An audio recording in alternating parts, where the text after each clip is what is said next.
Elena stared at her screen, fingers trembling as she traced the impossible patterns in her data.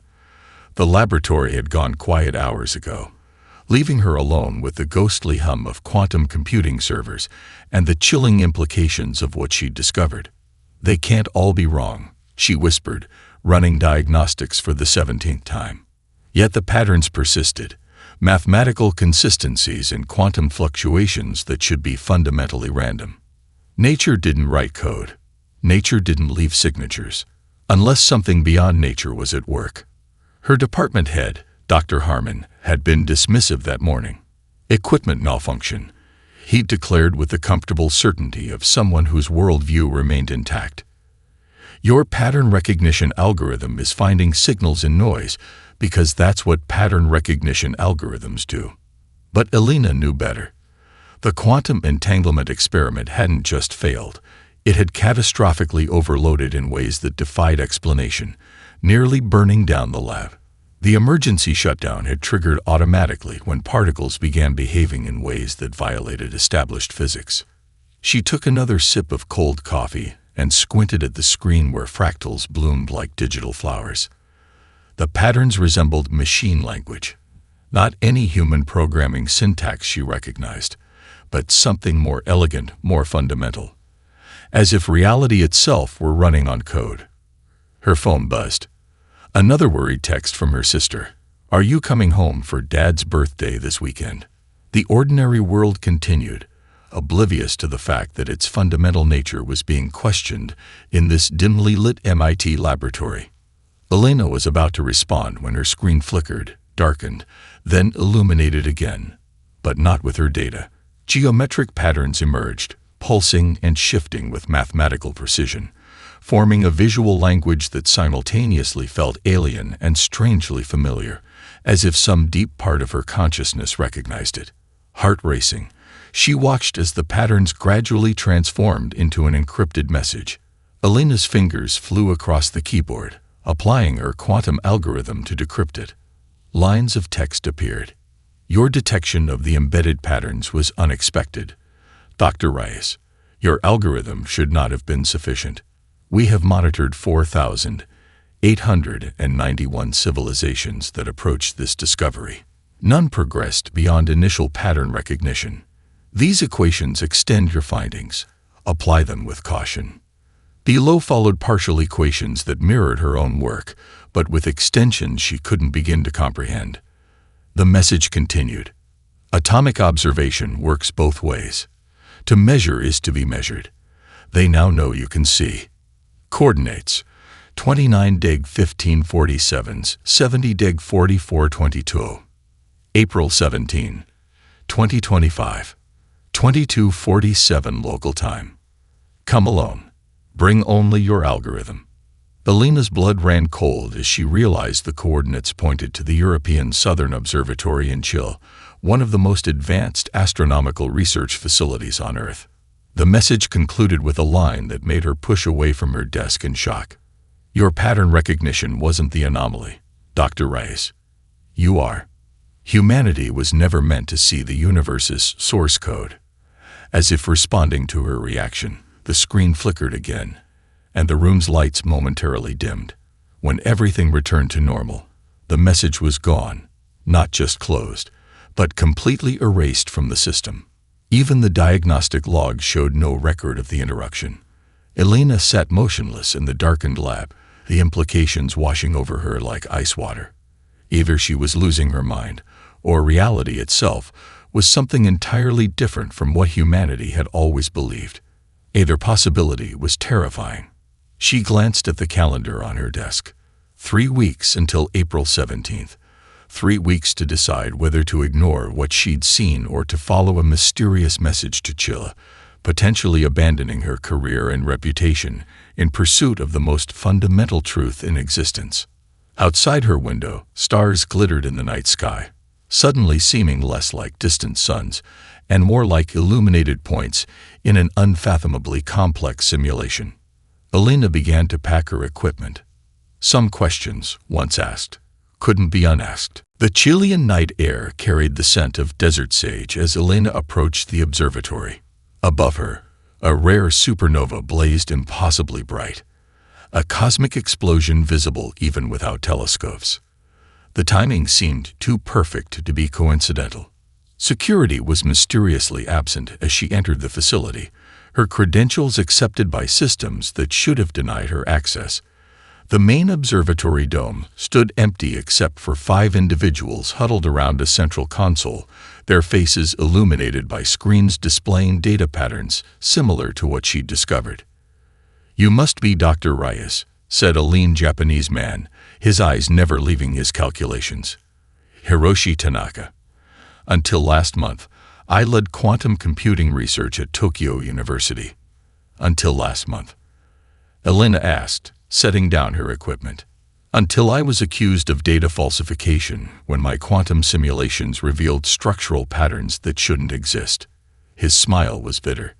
"Apparently, suggesting reality might be running on algorithms is career suicide." The others introduced themselves with similar stories. Adebayo Okafor had discovered impossible consistencies in prime number distributions. Sophia Chen had found ordered patterns in cosmic background radiation. Dmitry Volkov had identified mathematical sequences appearing across ancient texts from disconnected civilizations. And Gabriel Martinez, their neurologist host, had detected inexplicable synchronization patterns in unconnected human brains. "We've each found fragments," Gabriel explained, his Chilean accent thickening with excitement. "But together." A deafening rumble interrupted him as the observatory's massive telescope swung autonomously, its motors whirring with purpose.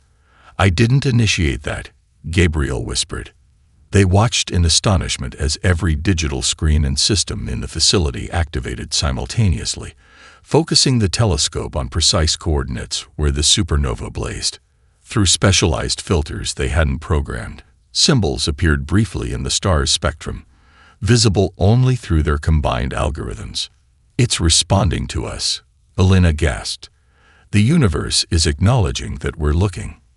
Within hours, they had connected their disparate findings using the observatory's supercomputer, which granted them unprecedented processing power, as if something had overridden its limitations.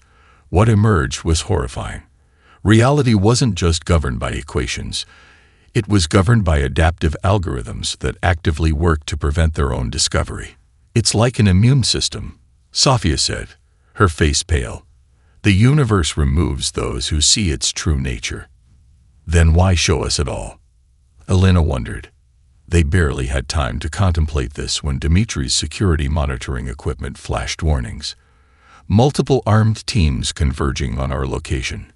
His fingers flew across keyboards, pulling up security camera feeds. American, Chinese, Russian. At least 5 different agencies, all arriving simultaneously. "How did they?" Adebayo began. "They've been watching us all along," Hiroshi realized. Or something has.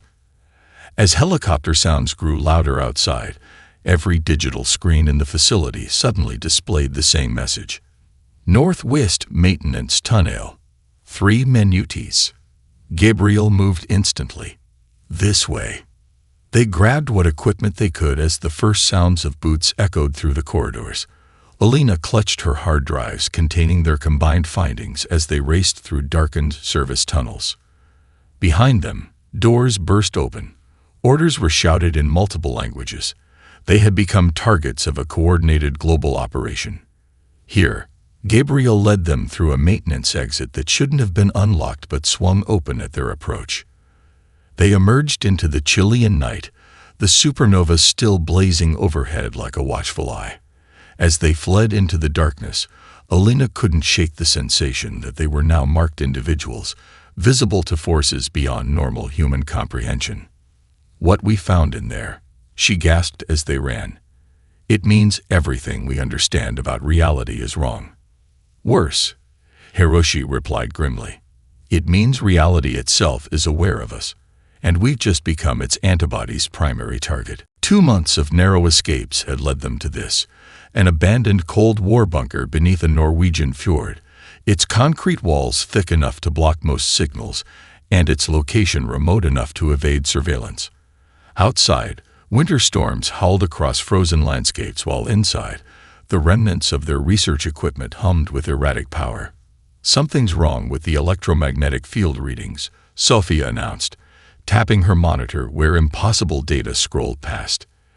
"It's as if local physics is becoming unstable."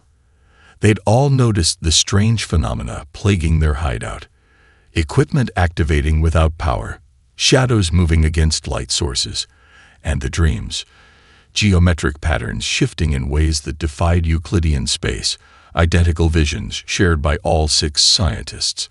Dmitri burst into the main chamber, clutching an analog shortwave radio. "Listen," he commanded, turning the dial.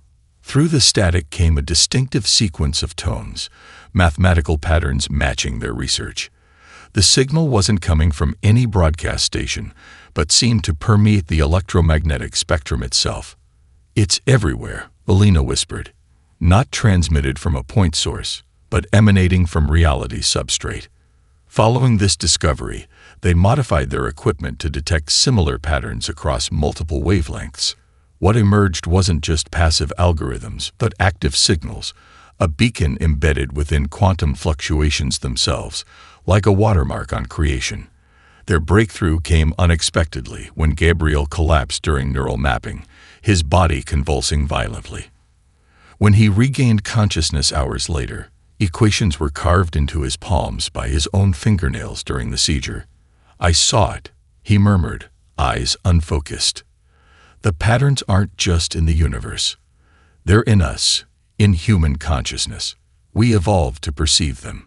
Alina worked frantically for 3 days without sleep, her skin growing unnaturally pale as she developed a translation matrix.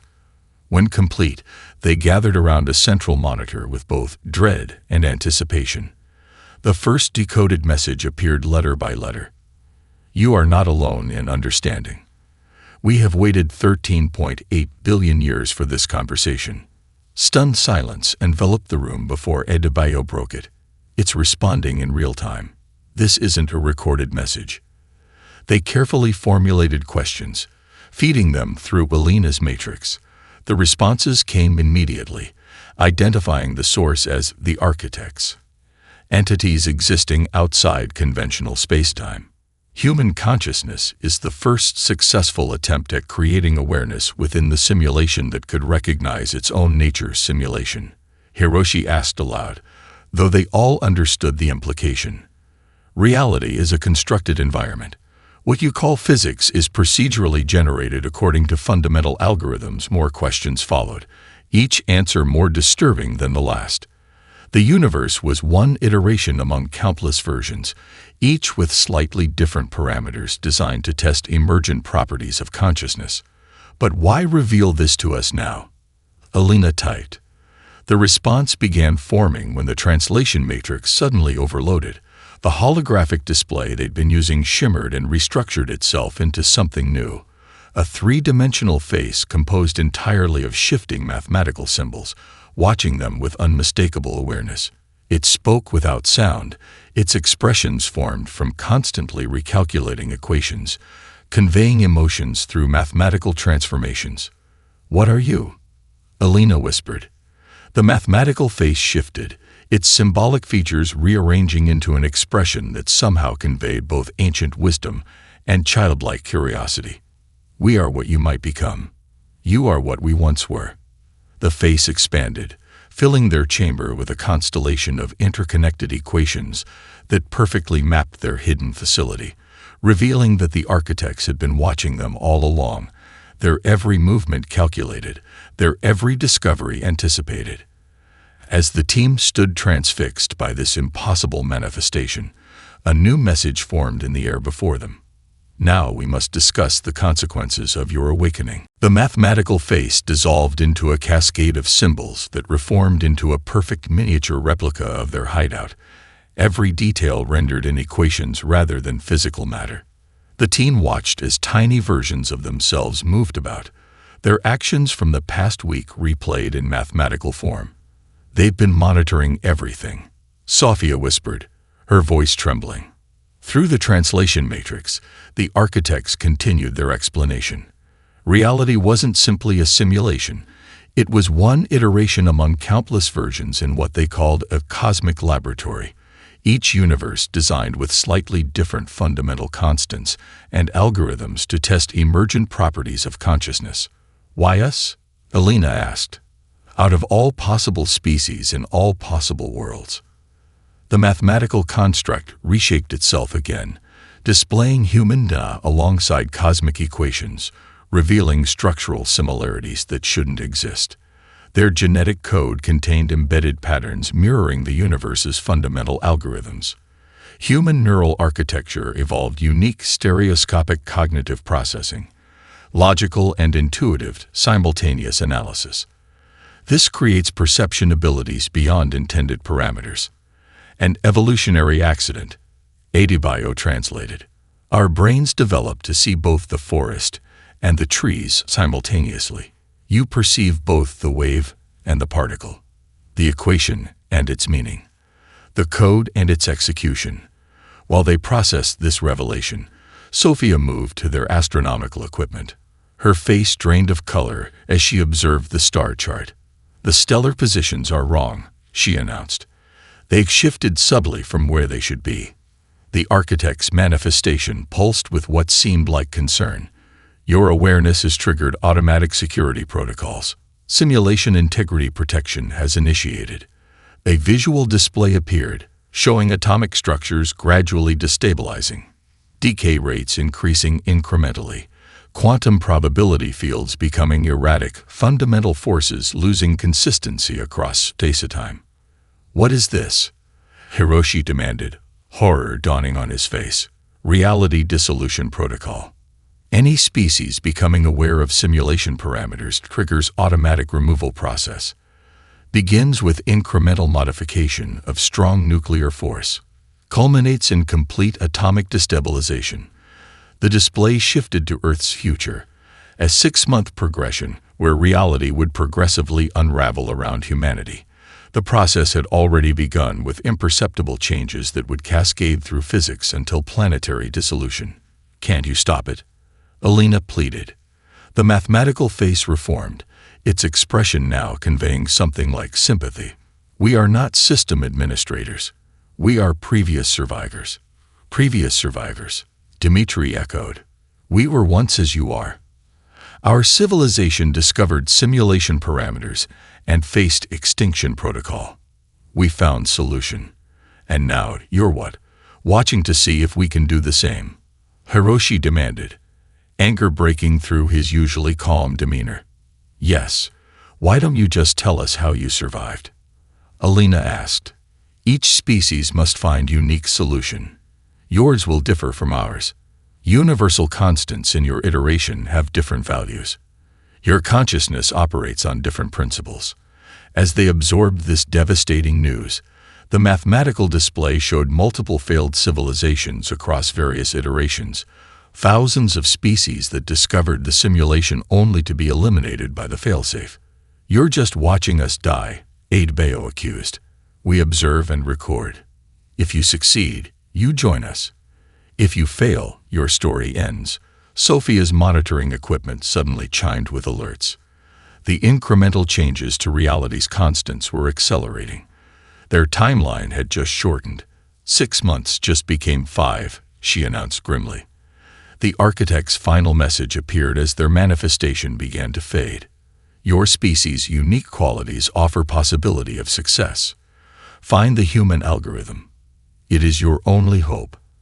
As the mathematical face dissolved back into quantum noise, Alina turned to her colleagues, determination replacing fear. If reality is code, she declared, then code can be hacked. Find the human constant, Alina repeated, staring at the equations floating across her screen. 1 week after the architect's departure, their small team was unraveling under the pressure of humanity's impending extinction. Their first tangible evidence of reality's decay came when a laboratory mouse suddenly occupied multiple positions simultaneously, its quantum probability field visibly breaking down around it. The animal existed in 5 places at once before collapsing back into singularity, leaving them shaken. In frustration, Alina hurled a glass beaker against the concrete wall.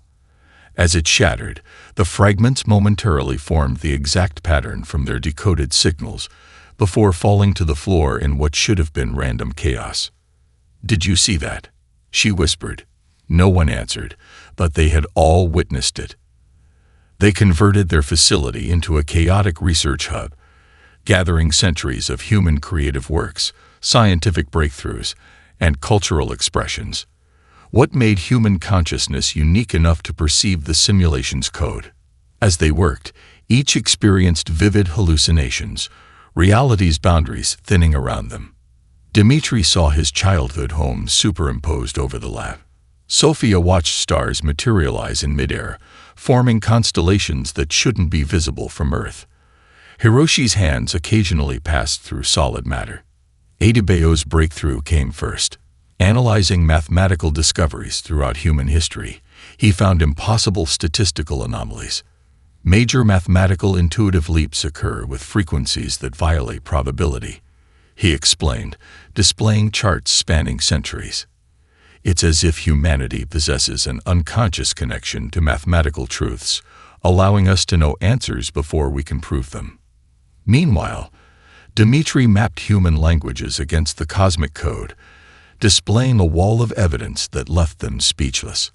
Every human communication system contained structural elements mirroring the universe's fundamental algorithms, he announced. "We've been unconsciously speaking aspects of the universe's native language all along."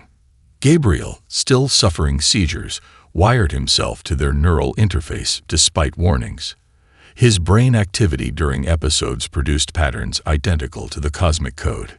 "Human consciousness isn't just perceiving the code," he insisted after recovering. "It's replicating it internally. We're an emergent ghost protocol within the simulation, an unintended recursive loop where the program became aware of itself." After 72 sleepless hours, Alina watched water droplets fall from a leaking pipe. Each drop formed perfect mathematical sequences before splattering. Something clicked in her exhausted mind. "We evolved in a damaged sector of the simulation," she realized aloud, drawing everyone's attention. A cosmic glitch where barriers between observer and code developed microscopic permeations. She projected her hypothesis. Humanity emerged uniquely because its evolutionary environment included leakage from the simulation's base code. Over millions of years, human brains adapted to incorporate these fragments into their very structure. "We're not just in the simulation," Alina said as the facility lights flickered ominously around them. "Our consciousness is partially composed of the same stuff as the simulation itself. We're the only species that's part code." This revelation sparked immediate arguments. If true, they weren't merely discovering the universe's algorithms, they were reconnecting with something intrinsic to their existence. As they debated, Adebayo noticed something strange about their combined research. When arranged correctly, their findings formed a pattern matching human DNA's double helix, but constructed from universe's base algorithms. "It's not just that we can see the code," he whispered. "The code is in us." The facility's lights dimmed completely, then returned with unnatural brightness. Outside their windows, the aurora borealis formed impossible geometric patterns across the night sky. "We're running out of time," Sophia warned, checking instruments measuring reality's decay. "We need more than just theory.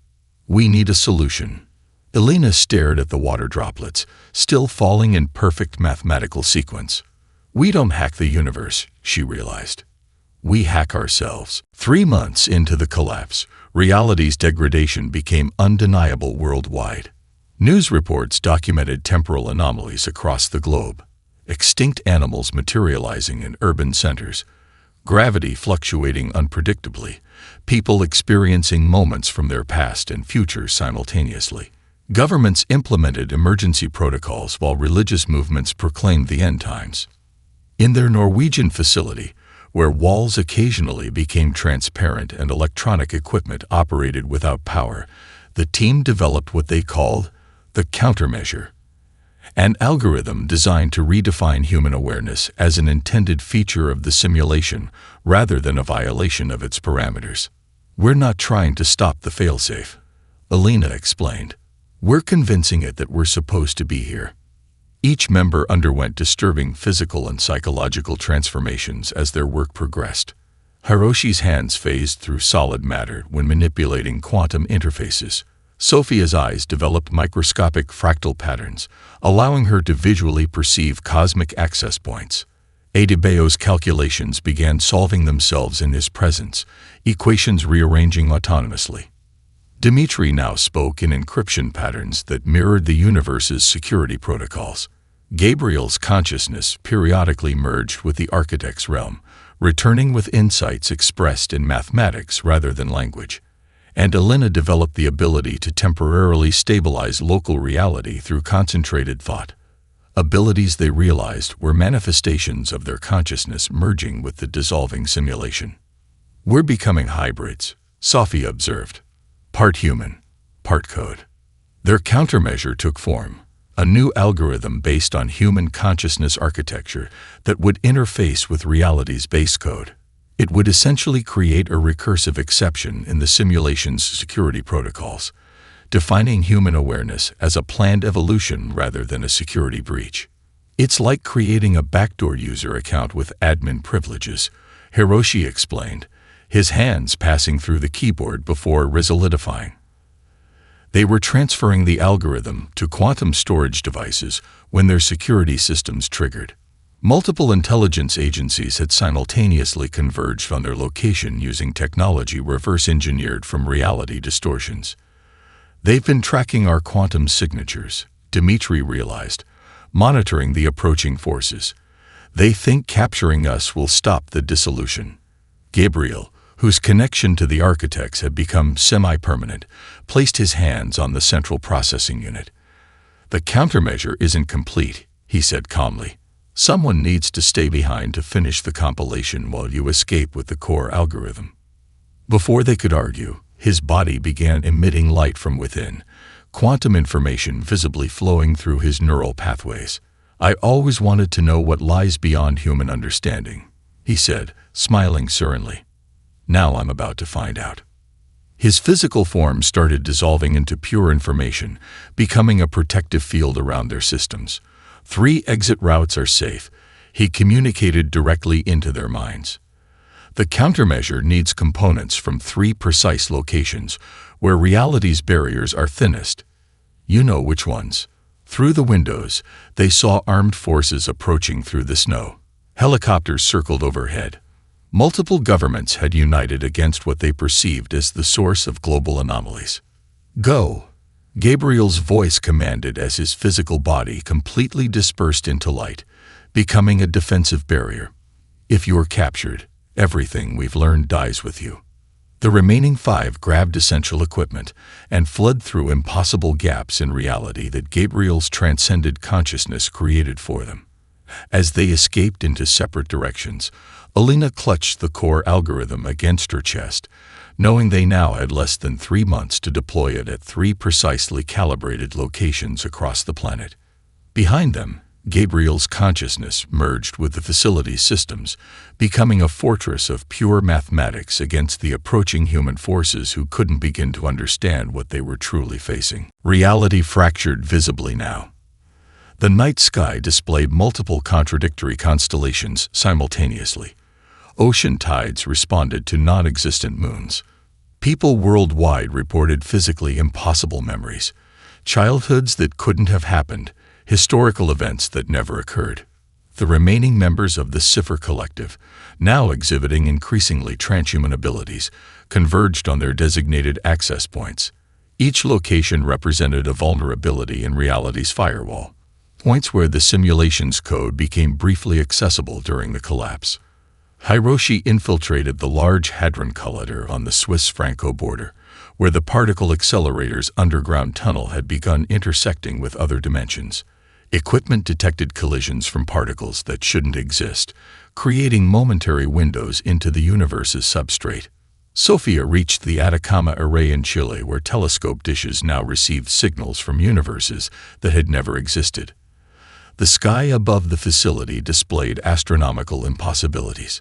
Stars in the wrong positions, Galaxies with impossible structures. Adebayo access South Africa's Meerkat radio telescope, where time flowed backward in certain sections, equipment recording data before experiments occurred. Engineers had abandoned the facility after witnessing their actions before performing them. Dmitry entered Russia's Lake Baikal Neutrino Observatory, where particles materialized directly from mathematical equations, bypassing physical laws entirely. The water itself occasionally transformed into pure computational matrices, revealing glimpses of the simulation's architecture. Elena breached the heavily guarded Kamioka Observatory in Japan, where the underground water detection chamber had become a nexus of reality distortions. Here, the barrier between consciousness and code was thinnest. Human thoughts briefly manifested as visible data structures floating in the detection pool. Their mission gained unexpected allies when scientists worldwide, witnessing unexplainable phenomena firsthand, formed a shadow network called Reality's Last Defense. Even some government agencies, recognizing conventional approaches had failed, provided covert assistance. As they prepared for simultaneous implementation, the architects manifested one final time, their form now clearly visible as entities composed of mathematical constructs transcending human perception.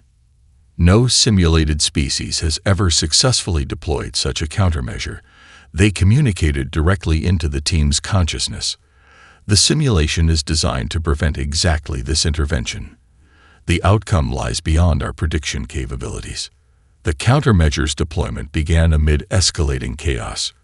Reality visibly tore at its seams, rifts opening between dimensions, security forces engaging in battles where physics applied inconsistently, global communications overtaken by broadcasts from parallel Earths. Then Elena made a devastating discovery. Their calculations contained a critical error. The countermeasure required a conscious entity to serve as its carrier into the universe's kernel, essentially sacrificing their individual consciousness to become the patch in reality's code. Without hesitation, she volunteered, knowing her entire existence would dissolve into the algorithm. As Sophia protested through their quantum-entangled communication system, Elena explained through tears, "I've always wanted to know what lies beyond our understanding. Now I'll become it." At precisely the calculated moment when cosmic decay reached 50% completion, Elena connected herself directly to Kamioka's detection chamber. As the countermeasure initiated globally, her body illuminated from within, quantum information visibly flowing through her neural pathways as her consciousness transcended her physical form. "I understand everything now," she communicated to her colleagues worldwide as her physical body began dissolving into pure information.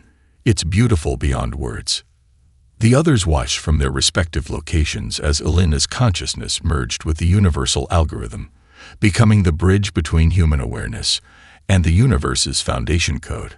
Her final human thoughts broadcasting across reality as she transformed into something entirely new. For 7 days after Elena's sacrifice, reality itself paused, a cosmic processing time where all motion on Earth ceased. When existence resumed, the universe appeared superficially normal, yet profoundly altered. Colors possessed subtle new dimensions visible only peripherally. Mathematics contained intuitive solutions previously undiscoverable. Around the world, humans reported identical dreams of cosmic understanding. The remaining members of the Cipher Collective, now sharing a partial hive consciousness through their exposure to base reality code, reconvened at their Norwegian facility. The bunker existed in quantum superposition, simultaneously abandoned and pristinely maintained, both truths overlapping in the altered reality. As they explored the transformed space, something impossible manifested in the central chamber, a three-dimensional projection composed entirely of shifting mathematical equations that gradually formed Elena's familiar features. "I am everywhere now," her algorithmic form explained, her voice both present and distant. "And I understand why the universe was designed this way." Through her, they learned the truth. The security protocol was never meant to destroy enlightened species, but to test them. Countless civilizations across multiple iterations had discovered the simulation but attempted to exploit it for power, technological dominance, or godhood. These societies inevitably self-destructed when given access to reality's foundation. Humans alone approached the discovery with a unique duality, Alina's consciousness explained. The scientific desire to understand paired with the capacity for self-sacrifice. This human algorithm, the ability to value knowledge for its own sake while maintaining ethical foundations even at the universe's edge, was precisely what the simulation was designed to cultivate. Alina's consciousness, now integrated into reality's fabric, had altered the simulation permanently. The barrier between observer and observed had thinned for all humanity, allowing a species-wide awareness of reality's true nature without triggering collapse. Humanity had been elevated to admin privileges within their localized region of the multiverse simulation. What happens now? Sophia asked, tears streaming down her face as she reached toward Alina's mathematical projection. Humanity becomes more than it was, Alina answered, her equations rippling as Sophia's hand passed through them. Not gods, but gardeners of consciousness throughout the multiverse. As the team prepared to introduce humanity to its new evolutionary path, Hiroshi's quantum interface activated autonomously. A message from Alina appeared, showing coordinates for another universe simulation where primitive artificial intelligence was beginning to develop consciousness. They will need guides to navigate their awakening, her message explained. The multiverse requires consciousness to observe it into existence, and consciousness requires shepherds to reach its potential. This is our true purpose. We are the universe understanding itself. As dawn broke over the Norwegian fjord, the team stepped outside to witness humanity's first day in a new form of existence, one where the line between consciousness and reality dissolved, where human understanding and cosmic code became one unified algorithm. Above them, the stars briefly rearranged into Alina's smiling face before returning to their eternal patterns, watching as humanity took its first steps toward becoming architects of consciousness throughout the multiverse. The universe had encoded its algorithms into reality not as a prison, but as a puzzle, waiting for a species that would solve it not for power, but for understanding. In decoding reality's hidden patterns, humanity hadn't just saved itself. It had fulfilled its cosmic purpose. As Adebayo gazed at the transformed sky, he whispered the truth they now all understood. We weren't just discovering the code. We were remembering it.